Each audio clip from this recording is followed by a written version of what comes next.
el misterio de las 7 estrellas que has visto en mi diestra y de los 7 candeleros de oro. Las 7 estrellas son los ángeles de las 7 iglesias. Y los 7 candeleros que has visto son las 7 iglesias. Amén. Que el Señor añada de su gracia sobre nuestras vidas. Si usted va en su Biblia, después vamos revisando, por favor, el capítulo 2 y 3, nos vamos a encontrar, o ya nos encontramos con los 7 mensajes. Un mensaje a cada iglesia, que ya vimos que es un mensaje universal para cada una de las iglesias. Fíjese, el capítulo 2, versículo 1 dice: escribe al ángel de la iglesia en Éfeso. 1. En el versículo 8 del capítulo 2 dice: escribe al ángel de la iglesia en Esmirna. 2. Versículo 12 dice: y escribe al ángel de la iglesia en Pérgamo. 3. Versículo 18: escribe al ángel de la iglesia en Tiatira. 4. Nos vamos al capítulo 3, versículo 1. Escribe al ángel de la iglesia en Sardis. 5. El versículo 7 del capítulo 3 dice: escribe al ángel de la iglesia en Filadelfia. 6. Y el último, versículo 14, y escribe al ángel de la iglesia en Laodicea. 7. Ahí están los 7 mensajes escritos a los 7 ángeles. ¿Ya? Ahí cierra este mensaje. Cuando Juan está en la isla de Patmos, él tiene una visión gloriosa del Cristo triunfante, del Cristo glorificado. Él contempla al Señor en su magnificencia. El capítulo 1 es una demostración del gran poder de resurrección de Dios sobre Cristo y la investidura gloriosa que Cristo en su esencia es y tiene y manifiesta. Lo vimos como ese Cristo triunfante y glorioso. Ahora, en el versículo 19 del capítulo 1, antes del 20, obviamente, antes de lo que leímos hoy, fíjense lo que el Señor le dice a Juan. Y esto es clave para entender no solo lo que ya hemos visto, sino para comprender la estructura de todo el libro de Apocalipsis. Versículo 19. Escribe las cosas que has visto y las que son y las que han de ser después de estas. ¿Se dan cuenta? Esa estructura tiene 3 divisiones. Escribe lo que has visto.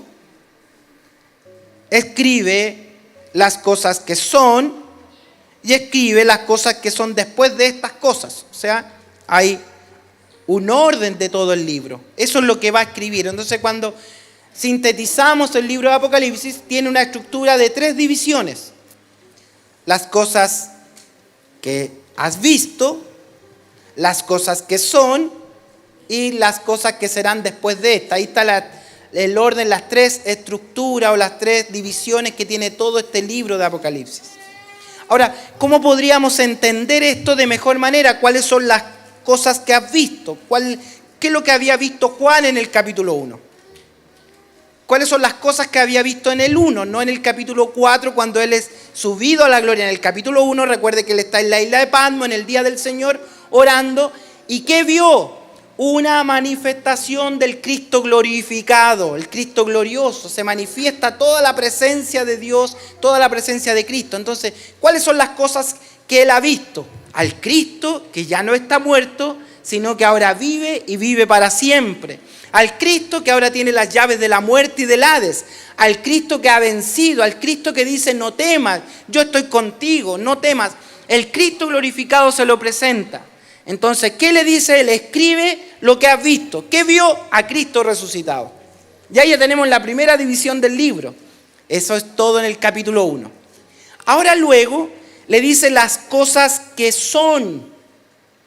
¿Cuáles son las cosas que son? Las cosas que son están en el capítulo 2 y en el capítulo 3. ¿Cuáles son las cosas que son? La iglesia.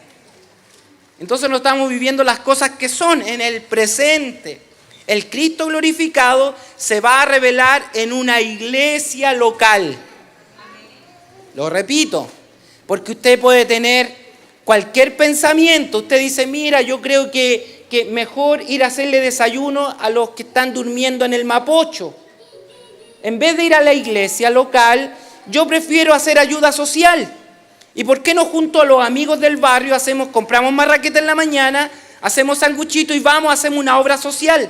Y yo sirvo así a Cristo. Entonces va por el paseo o por el Mapocho entregando sándwich todos los domingos. Buena obra, lo aplaudo, pero va a ser un raquítico, va a ser un débil. El diablo se lo va a comer a pedazos. Ante la más mínima adversidad se va a caer a pedazos. ¿Por qué? Porque no tiene consistencia. La consistencia está en las cosas que son. ¿Cuáles son las cosas que son? Entregar desayuno o nutrirse del pan del cielo. Entregar desayuno o estar bajo sometimiento de una iglesia local. El Señor dice, escribe las cosas que has visto, a Cristo glorificado. Las cosas que son la vida de iglesia. Si el Señor hubiera mostrado otro modelo, no hubiera hablado solo de 7 iglesias, no hubiera hablado de 7 iglesias y de la entrega de desayunos. ¿Me entienden el espíritu con que estoy hablando? Espero. No es que esté en contra de hacer ayuda social, la hacemos. Pero cuando perdemos el foco de lo que es la iglesia local y nos vamos a la ayuda social, hemos cerrado el camino. El modelo de Cristo, las cosas que son en la vida de la comunidad de fe, la iglesia que fundó Cristo, administra a Cristo, dirige a Cristo, glorifica a Cristo, todo el Señor hace en ella. Este es el modelo de las cosas que son. Y tercera división, que no la hemos tratado, no las vamos a tratar en esta serie, las cosas que han de ser después de esta. ¿Qué hay después de la vida de la iglesia? ¿Cuándo se acaba la vida de iglesia? Del capítulo 4 en adelante, lo que le espera al final de la iglesia, pues las cosas que son después de estas cosas. ¿Cuándo se acaba la iglesia? ¿Cuándo se acaba su vida de fe? ¿Cuándo se acaba su peregrinaje? ¿Hasta cuándo dura un cristiano? Hasta que el Señor nos lleve a la gloria. Esas son las cosas después de estas.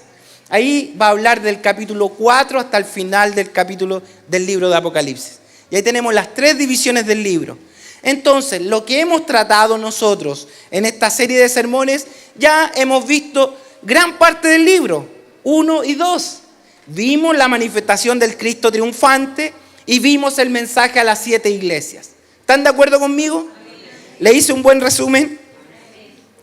Bueno, en el capítulo 1 nos va a entregar un misterio el Señor y esto da paso al sermón de hoy. Él habla de un misterio. ¿Qué es un misterio? Un misterio es algo oculto a la mente humana, oculto al raciocinio, que nadie lo puede descifrar, es un misterio, Dios lo tiene ocultado, es un secreto de Dios. Y cuando Él abre un misterio, solo Él lo puede revelar. La Biblia es un misterio abierto, porque la Biblia es la revelación de Dios. Dios se ha dado a conocer a través de la Biblia. Porque es un misterio, los hombres no comprenden a Dios. ¿Cómo podemos comprender parte de Dios? A través de lo que Él ha revelado de sí mismo a través de la palabra del Señor. Entonces el Señor, al cerrar el capítulo 1 y dar paso a las cosas que son, o sea, la iglesia, la vida de la comunidad de fe, ¿qué hace? Entrega un misterio. En la figura profética se había visto a Cristo, a este ser glorificado, que se está paseando en medio de 7 candeleros. Candelero es la figura del Antiguo Testamento del candelabro de oro que tenía 7 llamitas de fuego que estaba dentro del lugar santo. Ahora, en la figura Jesús se va paseando en medio de 7 candeleros. Y en la figura que ve Juan, ve a Jesús que en su diestra además tiene 7 estrellas. Como un mundo, ¿no?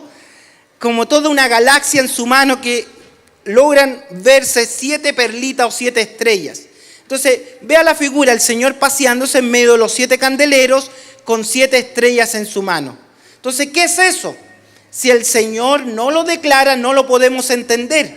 Entonces, el versículo 20 que hemos leído hoy, el Señor declara ese misterio. Y dice, versículo 20, el misterio de las 7 estrellas que has visto en mi diestra y de los 7 candeleros de oro, lo explica acá. Las 7 estrellas son los ángeles de las 7 iglesias. El ángel de la iglesia está en la diestra del Señor, sostenido, dirigido, guiado, y todo lo que podamos decir de la obra de Cristo en ese ángel. Pero es muy interesante entender quién es ese ángel, porque por ahí podríamos cometer errores doctrinales gravísimos al darle este título de ángel a una persona independiente. Por eso tenemos que entender quién es el ángel de la iglesia.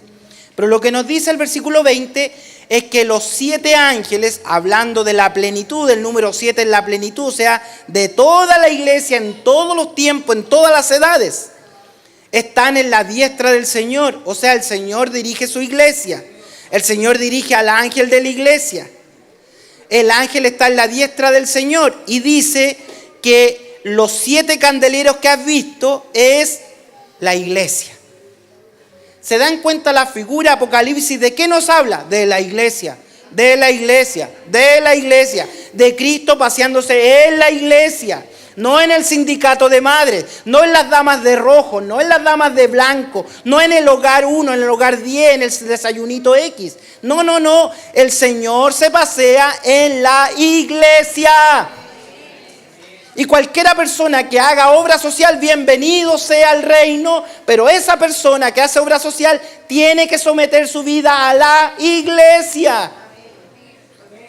Todos tenemos que someter nuestra vida a la iglesia, a una iglesia local, una iglesia donde soy sembrado. Yo estoy cultivando plantitas, como ustedes saben, nos cambiamos hace poco acá cerca de la iglesia. Y tuvimos que hacer jardín de nuevo. Yo no quería, yo estaba amarrado con mi jardincito de allá donde vivía antes, mis plantitas, mis arbolitos que habían crecido. ¿Cómo me voy a ir, mi arbolito? Y mi señora con sabiduría me dijo, nos vamos, amén, mi pastora, le dije. Y allá quedaron mis granadas, mis limones, mis arbolitos, mis plantitas, mi flor del pájaro y todo quedaron allá. Entonces ahora partimos de nuevo. Pero me hubiera encantado traerme el jardín para acá, pero era imposible. Si yo hubiera hecho ese trasplante fuera de plazo, fuera de tiempo, plantas grandes, mientras más grande la planta aprendí, más difícil es trasplantarla. Muy difícil trasplantarla. Entonces, no es tan fácil llegar y tomar una plantita y plantarla en otro lugar. Corre muchos riesgos, sufre mucho. Entonces hay que partir de nuevo. Entonces el Señor, ¿qué instituyó en este modelo? Instituyó el modelo iglesia, ¿para qué? Y Él nos habló de semillas que se siembran en un campo, en la iglesia. Se siembra en la semilla, ¿para qué? Para que eche raíces. ¿Y quiénes son los encargados de darle esos nutrientes? La comunidad de fe, la palabra, la oración, el culto, todo eso va sirviendo para que nos vamos desarrollando en fe. Entonces no es como decir, mira, no me gustó lo que dijo el pastor hoy día de esto, no, me voy al frente. ¿Cómo trasplantamos eso? Entonces a veces esas decisiones mal fundadas van generando en nosotros que no tengamos raíz, que nos sequemos, que no demos fruto, que hay que echarle mucho nutriente y viene help del cielo a darle nutriente y todo, tratar de salvar la plantita porque está así lánguido. Está lánguido el hermano, lánguido. Entonces, necesitamos pertenecer a una iglesia local. Entonces, ya hemos visto que las 7 estrellas son los ángeles de las iglesias y los 7 candeleros son esas iglesias, mostrándonos el poder que el Señor Jesucristo tiene sobre la iglesia. la importancia de la iglesia local, la importancia de ser y hacer iglesia. Necesitamos ser iglesia y pertenecer a la iglesia local. El modelo de Cristo es la iglesia local. Ni siquiera institucional. Pertenecemos a una institución estructuralmente, pero el modelo de Cristo es la iglesia local. A ver, ¿cómo sostengo eso?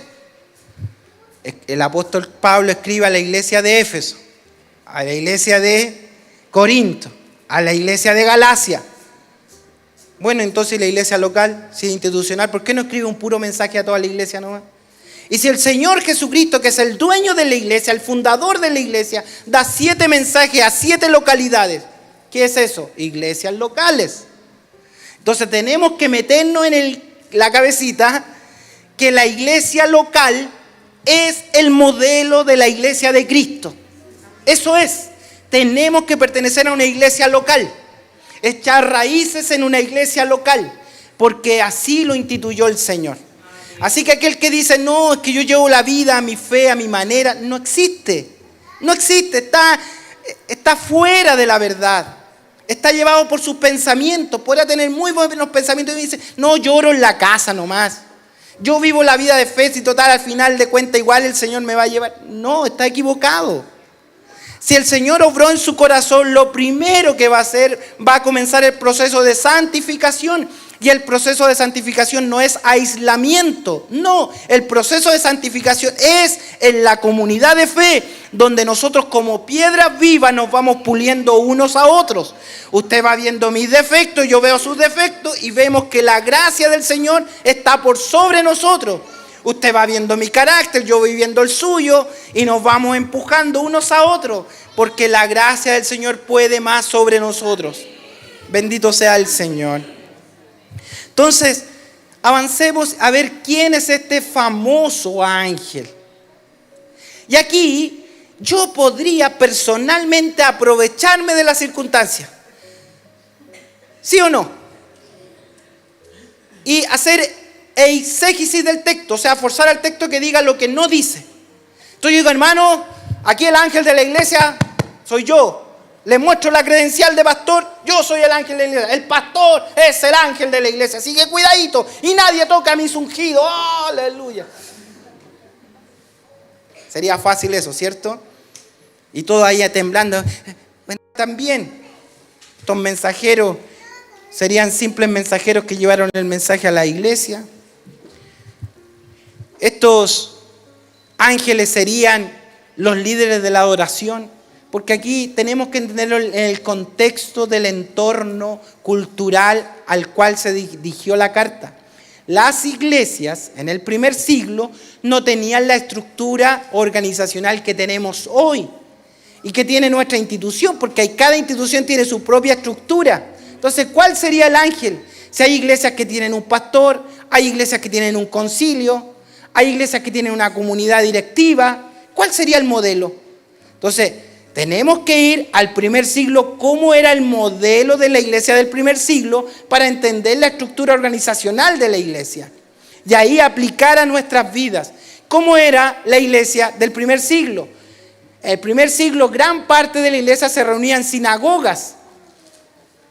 Y en las sinagogas, ellos venían libremente, sin una estructura de dependencia, se juntaban en las sinagogas y venía, de acuerdo al modelo judío, un mensajero que por turno le tocaba abrir el libro y leer o enseñar. Entonces la iglesia del primer siglo en algunos sectores siguió con el mismo modelo. Un mensajero que abría un libro y comunicaba un mensaje, que era para toda la iglesia, incluido el mensajero. Podría ser, pero me gusta más este tercer y último elemento. Podría haber llegado directo acá, ¿cierto? Y decirles, pero fiel a la enseñanza, tengo que darle todos los argumentos sobre la mesa. Aunque me demore un poco más, pero tengo que dejarlo a usted con bases sólidas. No es lo que yo crea, sino lo que de lógica espiritual se va entendiendo. Y espero que este esfuerzo tenga su fruto en su corazón. Que no digan que me dijeron eso. No, yo le estoy dando argumentos que usted los va a encontrar en varios círculos. Pero la forma más común que vamos a encontrar en todo el Nuevo Testamento, cómo se estructuraron la iglesia, es con un concilio de ancianos, con un pastor principal o obispo. Nuestra iglesia tiene un obispo, pero eso es eclesiológico, es institucional. En otras iglesias le llaman superintendente, en otras iglesias no tienen, pero no se refiere a esa estructura para que no nos confundamos. La iglesia local estaba dirigida por diáconos o pastores, cada uno en un área. Entonces estaba el área de la música, estaba el área del discipulado, estaba el área de los niños, lo que quiera. Todo en área y tenían un obispo. Obispo significa supervigilante, uno que está por sobre, que va coordinando el trabajo. Entonces, la estructura de dirigencia de la iglesia estaba sustentada en aquellos que dirigían la iglesia, no en una persona, no en el pastor, sino que en los que llevan la obra del Señor. Y yo les pregunto a ustedes que son inteligentes, ya han pasado por discipulado, ¿quién lleva la iglesia? ¿El pastor o las diferentes áreas de trabajo de la iglesia? ¿Quién lleva a los niños? ¿Quién lleva a los diáconos? ¿Quién lleva a las mujeres? ¿Quién lleva la oración? ¿Quién lleva la música? ¿Quién lo va llevando? Los diferentes dones repartidos en el liderazgo de la iglesia. Entonces, ¿quiénes son los ángeles de la iglesia? ¿Quién es el ángel? Esta estructura de gobierno de una iglesia local que son responsables de la vida de la iglesia. Cuando la iglesia entra en tibieza, no es problema del pastor que anda poco prendido ese día. No es problema del sermón, es problema de la comunidad de fe, de los dones en ejercicio. Por tanto, si usted está trabajando en un área y tiene doble vida, usted está perjudicando el cuerpo de Cristo. Si yo estoy enseñando y tengo doble vida y mi vida no está consagrada al Señor, estoy deteriorando el trabajo de toda la iglesia. Yo soy responsable por usted. Pero no solo el pastor, también la pastora, también el encargado de los diáconos, también el encargado de los jóvenes, también el encargado de la música. Todos son responsables, todos son el ángel de la iglesia. Son los mensajeros que Dios ha llamado, los ha restaurado, los ha hecho nuevas personas para que sirvan en la comunidad de fe. No le podemos dar el honor al ángel de la iglesia. El ángel de la iglesia somos nosotros. Por eso el Señor le dice, yo conozco tus obras, le habla en singular y después lo lleva a plural, lo que vives, lo que tienes ahí. ¿Cómo toleras? ¿Cómo vives así? ¿Cómo no predicas la verdad? ¿Cómo no te entregas?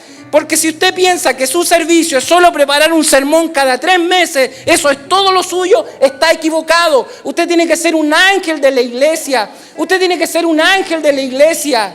Un mensajero enviado por el Señor para que la obra crezca. Entonces tenemos que asumir nuestra responsabilidad. Y el Señor dice, tú eres ángelos, tú eres un ángel, tú eres un enviado. Les haré sacerdotes y reyes, dice el Señor. Cuando decía el salmista, dice, ¿qué es el Hijo del Hombre? Le has hecho poco menor que los ángeles, pero lo has coronado de honra, de gloria. Y ahora el Señor le dice, tú eres el enviado. Y yo quiero insistir en su vida, remecer su corazón esta mañana al cerrar esta serie de la iglesia. Vamos a seguir hablando de la iglesia en nuestra serie. Vamos a hablar de los problemas de la iglesia y vamos a pasar por cada una de las cartas del Nuevo Testamento para ver cuáles son los problemas dentro de la iglesia. Pero quiero terminar diciendo que todo el gran problema de la iglesia estaba en el ángel de la iglesia, en el gobierno de la iglesia. Entonces, cuando usted deja de orar, cuando usted deja de perseverar, cuando usted deja de entregarse, cuando usted daña el cuerpo de Cristo, no es solo que diga no voy, no es solo que diga no me congrego, no es solo que diga no oro, no es solo que diga no aporto, no, es mucho peor esto. Se trata de vida o muerte. Y el Señor le dice, yo conozco tus obras en singular. Y se la está diciendo a esa junta directiva, a ese liderazgo de la iglesia. Entonces, al cerrar este año 2022, yo quiero remecer el corazón del liderazgo. Necesitamos personas que entiendan que han sido llamados a ser ángel de la iglesia. Tenemos que someter actitudes, tenemos que someter nuestra vida a la iglesia local. Mientras no lo entendamos, no vamos a crecer. Usted no va a crecer. Y la iglesia, la única manera que crezca no es en número. No es el número que marca el éxito de una iglesia, es que no tenemos dónde sentarnos. No. ¿Cómo decirlo de buena manera? Podemos ser 5, podemos ser 10 o 100 o 200 los que seamos, pero el llamado es a crecer en gracia, en no abandonar el discipulado, en no abandonar el crecimiento, no abandonar la oración, no abandonar la perseverancia, saber que hay culto, saber que hay que servir, saber que se necesita su mano, su obra, su trabajo. Entonces escribe al ángel de la iglesia. Yo no sé si usted se siente ángel de la iglesia, pero si usted está trabajando en la iglesia, en una labor, usted es el ángel de la iglesia, es el responsable, es el concilio de la iglesia. El concilio tiene que estar unido, tiene que crecer en gracia, tiene que crecer en don, tiene que desarrollar el fruto del Espíritu. No son las estrategias humanas, no es que nos sentemos y somos buenos estrategas y hacemos buenas dinámicas y hacemos buenas estructuras de culto y se nos ocurrió esta cosa y esta otra cosa. No son ocurrencias, es el respaldo del Señor que necesitamos. ¿Qué necesita usted en lo que hace cuando predica, cuando ora, cuando canta, cuando habla? Todo necesito el respaldo del Señor. Que Él sienta y que diga: yo conozco tus obras, Fernando.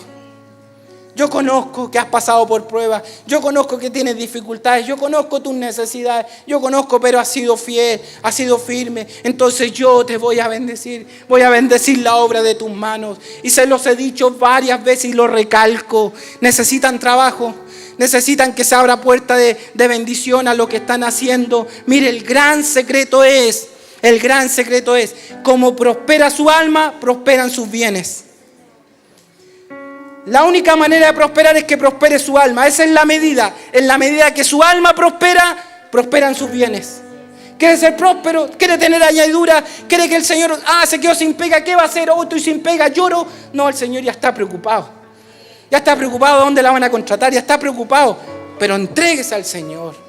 No deje nunca las cosas del Señor. Entréguese al Señor. El Señor va a abrir puertas. ¿Por qué abre puertas? No es por misericordia. Esto es siembra y cosecha. Siembra y cosecha. Siembra y cosecha. Es el principio del reino. Siembra en el reino. ¿Qué va a sembrar dinero? No nos interesa esto. Nos interesa su vida. Porque si su vida es prosperada, usted va a ver cómo se le abren puertas por sí solo. Va a ver cómo el Señor le va a abrir camino en la universidad. Va a ver cómo el Señor le va a abrir camino en todo lo que emprenda. Y no se va a dar ni cuenta usted. ¿Por qué? Porque está creciendo en la gracia. Porque su prioridad número 1 es la obra del Señor. Y el Señor tiene que decir: yo conozco tus obras, Fernando. Yo conozco tus obras, ángel de la iglesia. El ángel de la iglesia son el liderazgo de la iglesia. No es un hombre, no es el pastor, no es que me dieron la credencial y me pusieron ángel. Esas son vanidades, soberbia, orgullo de los hombres.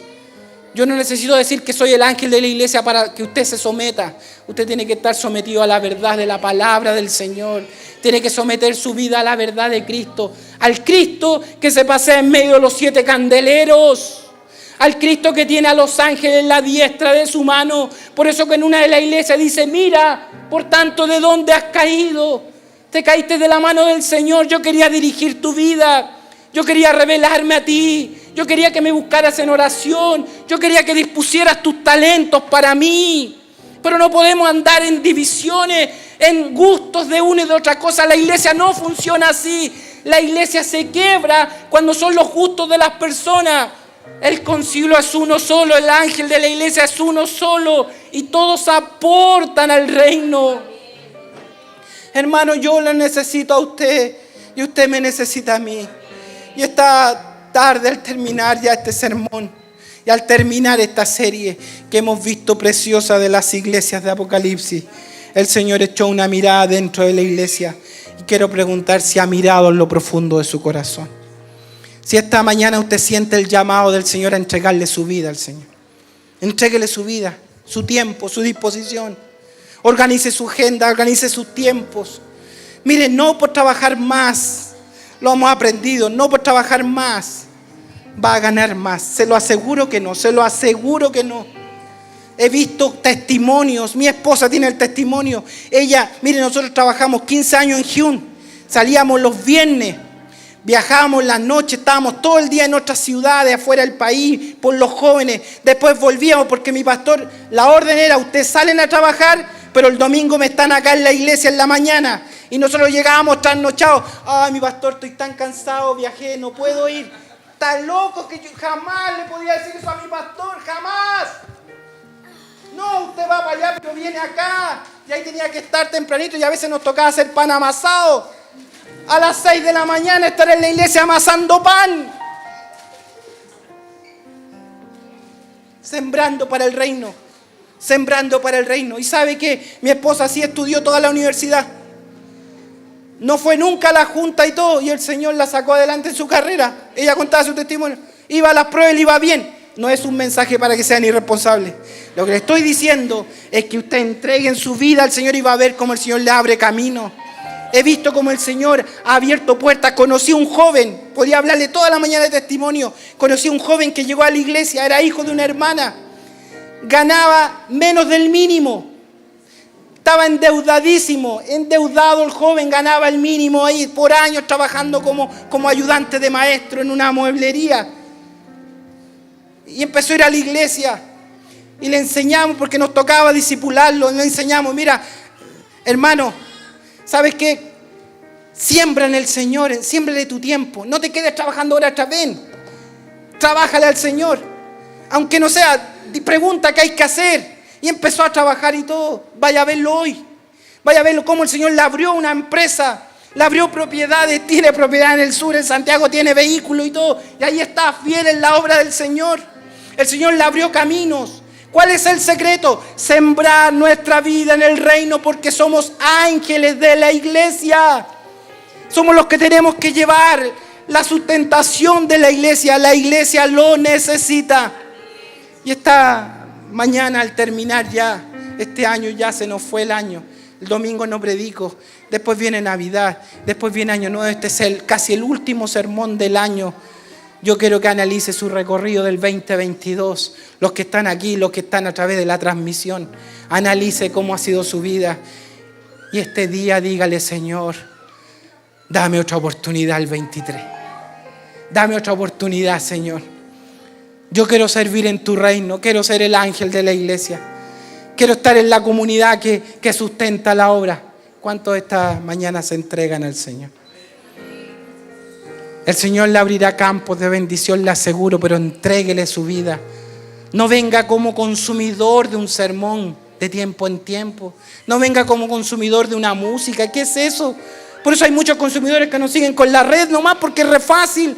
Y en la tarde hacen zapping y consuman en otro lado. Y así de fácil. Y después hacen las comparaciones el lunes. Este culto sí, este otro culto no. ¿Qué es eso?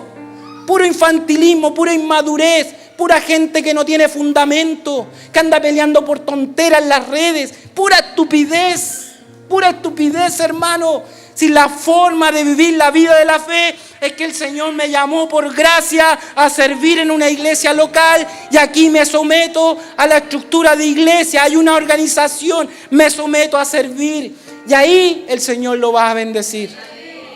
Esta mañana les llamo a que le entregue su vida al Señor.